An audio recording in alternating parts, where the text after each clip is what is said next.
strategic standpoint, everything starts at the draft. Crystal Arcade for Gem Grab is where we will be kicking things off, and it seems like you guys at home are predicting 80% in favor of Qlash, 13 for BDL. I wouldn't say I disagree. I think it's probably not as extreme as that, but let's be honest here, Qlash is a pretty heavy favorite. Yeah, I would agree. I wouldn't say necessarily that much weight towards them, but it is looking like a very dangerous roster, especially with Tufa coming in. I've always felt like he has been a very safe pair of hands throughout 2022 with Chazmax. So bans were Squeak, going to be Penny and Gray as well. Spike being picked up there by Bernardo. Otis, Gray, and Max were the other side of the bans. Interesting to have that Stu first pick. Obviously, Qlash really aiming towards having that aggressive stance as soon as they possibly can. Let's see what Bernardo will pick up as their second brawler, but definitely a lack of gem carry for me at the moment. I think I'd like to kind of see a little bit more as far as that's concerned. B would be a great pick for me, or in the sort of South America region, we do tend to see Piper a lot on this particular map, and it could be that idea to sort of try to break early on. Janet going to be coming in. One that I really like, it can have a great deal of success in the side lanes, placing down that drop at the base to be able to then scout the bushes first and take care of your opposition. I like the way that the actual draft's heading for Bernardo, but again, gem carrier wise, I'm not sure whether Spike's going to be the gem carrier or not, to be honest. Yeah, even looking at this too, I'm a little bit concerned whether they have some plans of rocking it as a gem carrier. We saw that happen on Crystal Arcade yesterday, so it wouldn't be completely far-fetched to see it again here, although it's not my personal favorite. It didn't work out yesterday either, so I'm hoping to see some different ideas. Ruff's one of the staple lane brawlers across a plethora of modes and maps, really, but particularly Crystal Arcade can find some great success because the set of walls near the bushes on your lanes are going to be quite a nightmare to clear if you don't have some sort of bounce capable shots, which obviously Ruff's, he covers that, plus his supply drops can open those walls up, and if you outrange your opponent, it's a great way to take the upper hand on your lane. Interesting stuff here from Qlash. Going to bring in Ems, and I assume that is going to be the mid, because Ruff's would work far better on the side lanes, and unless Janet is going to be the gem carrier for Bernardo, let's see what their third and final pick could be. Quite like to see something of a long-range sharpshooter myself, because simply if they can break open the sort of top areas of the opposition's spawn side, then it's going to give a bit more of an opportunity to pick off your opposition as and when you want. We're bringing in Crow. I quite like that myself. I think that's going to put a lot of pressure on the opposition as well, the poison tick over time. Of course, the slowing toxin, getting that timing right between your teammates and having that synergy is going to be quite crucial. But I do feel like if I had to give it to someone, I think the roster, sorry, the draft for me is with Bernardo, actually, but I think that Qlash have got that just experience, that aggressive nature within their roster to be able to make this comp work pretty well. Who are you kind of siding with in this one, Teddy, in terms of the draft? I think I would lean in the same direction as you are. I personally think that the versatility is maybe just a little bit more present on BDL's side of things, but let's find out in practice how it works out. It is going to be a Crow versus 2 down in the mid. Not really your typical gem carriers, but with the aggression that Dog is bringing to the table and the help of Tufa to pinch in that left lane. It should be quite a straightforward double kill here where Dog can steal a single gem away from their side, and the next one that spawns as well. It's a nice and early 5 gem lead now in favor of Qlash. So this is the thing for me that I just felt like it would have been beneficial for Bernardo to bring in a bit of a wall breaker, because ultimately Qlash can shape the map as to how they want it to be, and especially along short-range brawlers like Stu and that kind of thing coming in, it's allowing them to push up so much early on, and you can already see Bernardo struggling to really handle this, and because they've got the cover to their advantage on the side of Qlash, they've just bought so much time for themselves. 8 gems, 9 now in the pocket, and only 1 away from countdown. Yeah, the speed zone as well is something that is going to be quite hard for them to deal with, and so far it's been very helpful in maintaining that center control. The countdown has been secured. They're staying a little bit longer just to secure a 10th gem for Dog, since BTZM is holding on to 1. It's going to be just a little bit safer to have 10 just on a single player, and quite smoothly. Anyone even went down, really, on their side. Everyone just seems to be covering their lanes very successfully so, and Bernardo definitely need to make a few tweaks and changes so they're going to be able to continue to contest this first set. Drop the face there from Wesley. Going to be doing too much, though. Tufa's under a little bit of scrutiny here, and therefore Dog just easing over to the left to Give him a bit of time to recover himself. Edinio, though, is going to be struggling, and now with the pinch between BT Zim and Kayadog. Yeah, force back. Oh, great shot to finalize things for BT Zim, and that will help clear out that right-hand side lane, and Kayadog now going to push himself further into that mid. Yeah, that was a lovely shot from BT Zim. Going to be buffing up Kayadog as well. Will help if he needs to tank a little bit to go pick up a gem or try to get his super back. Change from the side of BDL was to change gem carriers. They've been rotating the Crow over to the left lane. So that is quite an interesting change, and so far it is paying off quite well. A single gem lead now in their favor. Good aggression from Kayadog, but does the outstay as well. Can beat us with the pickup and the jump in from Pizzino. But he can't come out with the gems. Two is going to be trying to push this and contest it, but the shots are good there from Pizzino. Where's he going to come in to help out as well? And they will go back into the pocket there. Bando. BTSim can't really push this. He'd like to keep that buff as well, and does get the takedown. Beautiful stuff. Kayadog, though, is not going to win that transaction. Countdown finally for Bernardo, and a chance for Qlash to try to reset. A lot of aggression on the side of Qlash and giving away a couple free gems there for BDL to secure their countdown. 5 seconds left. A chance maybe to interrupt it, but seems like time. Far better game for Bando than it was in that first game for them. Qlash need to be a bit cautious now. Maybe they've underestimated their opposition. Kufa, though, already going to be struggling as being hit off there by Pizzino and Wesley. They both know that they can get him down. They can then focus their attention onto the mid, and it's just a 3 versus 1 now. Great takedowns, great lane control, it's going to be said from Bando, and a gem carry for good measure too. Qlash are not looking nearly as comfortable, it seems. BT Zim is low there as well, is able to get out of range just about in time from that Janet shot. Another drop to base from Wesley. Supply drop to remove those walls. A nice push in from Kayadog, but he is quite low HP, needs to be careful. However, so far, so good for Qlash. A couple gems lead in their favor now, but they are split amongst the M's and the Stu, so not exactly ideal. And so far, Tufa has been unable to really get up close and personal against Edinio on that right-hand side, the Spike utilizing that range advantage rather quite nicely in his favor. And this is exactly what we were saying before the match started in terms of the draft. There's so much longer range ideas happening with Bando, and Qlash are struggling now with the cover that now opened up actually on that left-hand side. It's the only thing they can really do to give themselves a little bit more of the control for BT Zim. It's Kayadog and BT Zim struggling to match the timings that they need to get these takedowns. 5 gems either side. They're 3 in back spawn though, Qlash, but Edinio there is still a problem. They've got to take care of him. Kayadog can't really push the gems in the mid in case that Edinio wants to go behind and just collect some more of his own. Well, there's still 9 on the side of Qlash, I believe, as there's 3 gems sitting in their spawn. Edinio knows that he could go for a flank there as well. Tufa has pretty much given up on that right lane. Is going to get some damage down. That super is going to secure the elimination.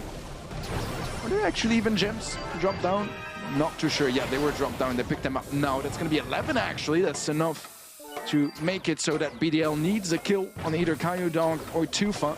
They need to push forwards. Not a lot of time left. A nice dash out from Kayadog as BTZM picks up the elimination on Pizzino. It's a 1-for-1 trade. With only Edinio left alive, he's... Makes me a bit concerned for BDL simply because in Heist, this is a very aggressive map, and they have got him with the Surge and the Max on the side of BDL, and I'm assuming that Surge will be running the Power Surge gadget just to simply give that head start. You need the speed coming off the mark, but in my opinion, for a map like Pit Stop, and it is a bit of a risky brawler to have, but if you don't get off that mark with Surge and you keep on that burst stack, you're going to be very slow, very sluggish. Of course, the Max there to try to help out that idea.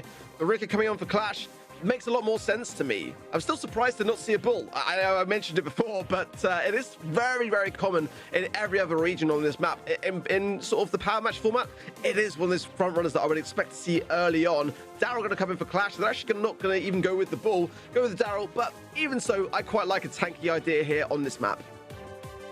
Yeah, let's see if they're actually gonna try to match energy here and go for a tank themselves. Maybe the bull that you mentioned, or some other ideas can be viable as well for sure. I'm thinking Buzz notably still not quite as popular in Pit Stop as it once used to be, but still a decent way to try to deal with some tanky ideas. or they could just go for a counter, bring an Ems to the table or a Colt, Wow. which is one way to do it. Not entirely sure how that's going to be working out for BDL. To my eyes, Qlash's draft just looks much more, I don't want to say standard, but just kind of more meta.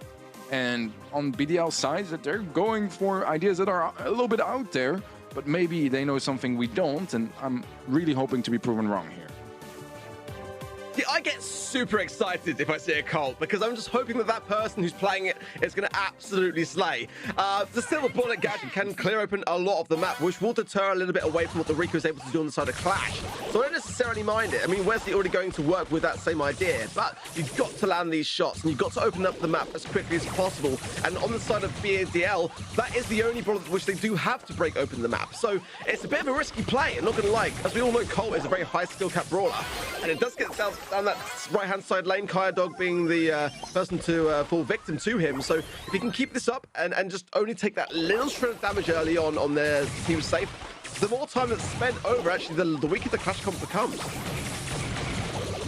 Patino on the hunt there, trying to get that stage 2 unlocked, so start running just a little bit faster, cover more ground therefore, and be able to just defend more areas of the map. So far, not really being fed anything, as Tufat does have his role. He's going to go for it now. Max speed is popped as well. There's the connection onto the Colt, but not a whole lot of value to be found, as BDL are playing incredibly defensively. And yes, they're not taking a whole lot of damage, but they're nowhere close really dealing any either. Yeah, this is the thing. Qlash already just working their map control to perfection for me. Taking their time, they've already got the lead, so they just got to keep back BDL into this back spawn area. Honestly, Wesley break open, he is going to break open the right-hand side now, which will help out just a little bit, but Coutinho is in a bit of a tough spot. He's not really got the stacks he needs to be able to contest the situation. Qlash know that. This is why it's a big, big risk to bring in Surge and have that combination with the Colt. If you're going to be opening up so much, well then, there's little cover for the Surge, and it's just such a slow and sluggish brawler. They really need to work to combine that with the Max to get themselves into a good position. Dog uncontested, getting so much damage now, and that is all money in the bank for Qlash. Coutinho pumping speed onto Coutinho again. Rolling from Tufat. Tufat was the double. And that is going to be a couple free shots on that safe. The gadget popped as well. And quite a lot of value there from Tufat. And a 43% in favor of Qlash. The perfect recording rotated there on the Daryl side just to make maximum damage and maximum effect on that safe. Dog clearing up the left-hand side, Tufat ready to roll in the right. This one's surely going to be done and dusted for the first game, as Qlash really just choose the safer draft and therefore make it work just as well. So many utilities there still available for Dog. I feel like the draft was just a miss here on the side of BDL. Surge is a risk, Colt is a risk. Bringing them together, it's not really like they have incredible synergy or anything either.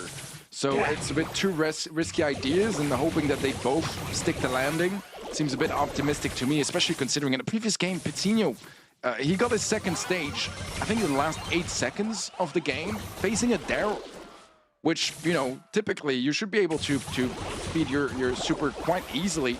It's not nearly as bad of a start this time around from BDL. They have a 1% lead now as well, and much better positioning. Coutinho also connected some shots early on, so a couple more, and he should be able to get that stage 2.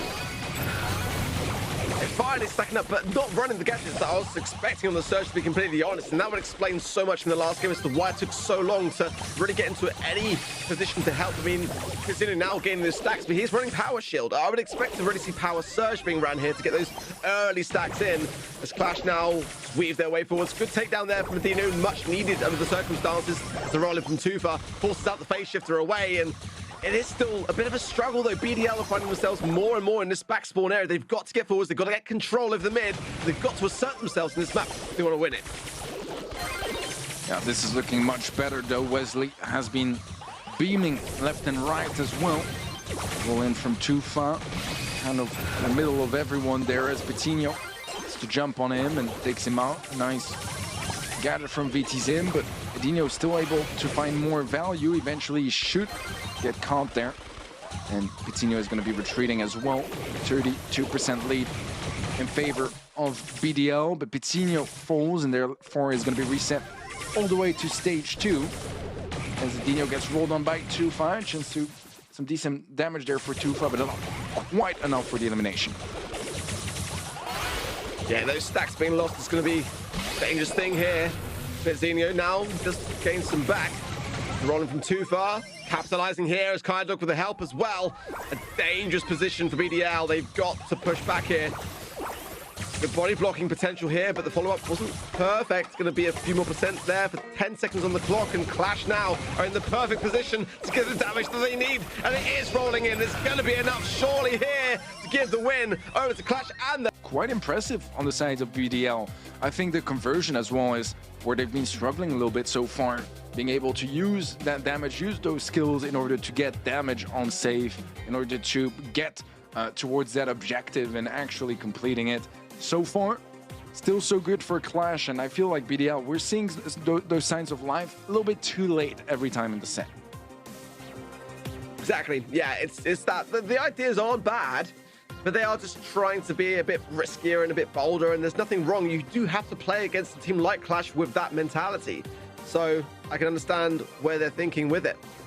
Going to be bringing in the Janet again as a relatively safe pair of hands for Julian Beatles, to be completely honest. It's a safe first draft, in my opinion, but I would like to see a Meg. I don't know whether that's really the South America kind of meta in that respect now, but I just feel like that's a brawler for me that you just cannot go wrong with in Hot Zone in the current state of affairs. But the Crow ban, the Poker ban, the Bow ban for Qlash, and the first pick of Stu was their first pick as well earlier today on Crystal Arcade. For Gem Grab, it's going to be their first here for Julian Beatles. BDL, though, again, banning out the Squeak, the Penny, and the Poco. Definitely the Poco seems to be a consideration for both sides here, and looking to take no chances in that respect as well. As B coming in for Qlash, just giving themselves a little bit more of a comfort zone when it comes to any tankier options that BDL might consider here. Yeah, that's what I love about B as well, right? It's gonna kind of single-handedly eliminate those tanks from even being an option in the first place, and it's still so good against pretty much any sort of brawler. The range, the damage, it's all there and it provides value pretty much no matter the sort of situation at hand. BDL is 2 picks in a row, and the first one of them is going to be Gus, which I don't mind. Gus has been in a pretty good place for a minute now, and it's one of those brawlers that offers both a lot of team utility and support for your teammates. Meanwhile, he's still an incredible brawler to bring into a 1v1. His gadget also so strong and such an easy way to close out a kill and make sure that you win your lane, you're able to assist your teammates on theirs and really start snowballing from there. Third and final pick is going to be Bonnie. It's a good side lane option. It does lack some aggression. Gadget pops will be quite important with it, but I just don't know whether it would be kind of my idea to go with personally. And let's see whether Qlash want to go with something safe like a spike here or something a bit more edgy. I'd quite like to see something of a map opening to allow the B to do a little bit more, or maybe even the Ms. It can get a lot of value if you just push up through. It's very hard to push back upon an Ms when it is in position, and Qlash do like to have that kind of territorial control on the map. A lot of aggressive ideas to combine with it. Daryl going to come in. So that was the idea with their B. You know, put down the B early on, deter away BDL from having anything of a tankier idea. It's an unusual brawler to have, but I think that looking at the comp the BDL are running, it does make a lot of sense. I mean, you know, it's a big tankier brawler, and a lot of those other ideas are going to struggle against it, especially with the B combined with it. I think Qlash got a winning draft here, Teddy. They certainly are bringing some really good options in this one. Obviously, the Daryl is going to be constantly in the mix, right? And gets his super so easily as well. So rolling into the action, straight into his opponent's face, and make sure that there's always enough space for his teammates to stay in that zone and get some capture time. Early on, it's a little bit harder until you get that first super, and he's just going to take the decision to feed a little bit of his opponent's super in exchange of getting some of his. Does result in a 1-for-1 trade, so I don't think Qlash mind that decision, especially since this entire time, while they're fighting, well, they're the ones in the zone. That's Cookie Popper there as Zeno takes the skies.